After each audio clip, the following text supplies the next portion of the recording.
House Bill 201. Imagine this. A gas station owner in a small Texas town installs new security cameras to stop pump skimmers, hoping for state grant, but the money goes to a major chain up the highway with no explanation, no appeal, and no clear process. Now, what the bill says it does? House Bill 201 expands the state's Financial Crimes Intelligence Center to help fight motor fuel theft, not just card fraud. It allows the agency to coordinate law enforcement, issue grants, and serve as a fraud prevention hub. Now, what it actually does?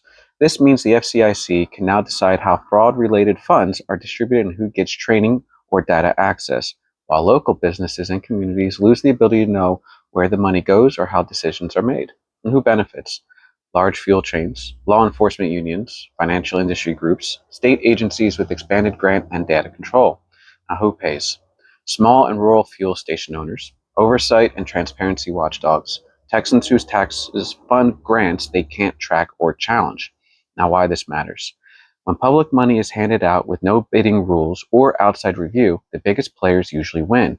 This bill creates permanent enforcement duties but doesn't guarantee permanent funding or fair access.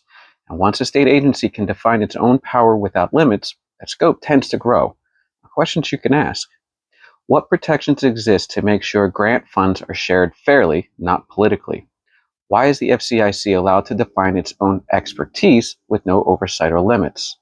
Will rural and independent operators ever have a real chance to benefit from this program? Bottom line, House Bill 201 fights fraud with one hand but writes blank checks with the other, while everyday Texans are kept out of the room.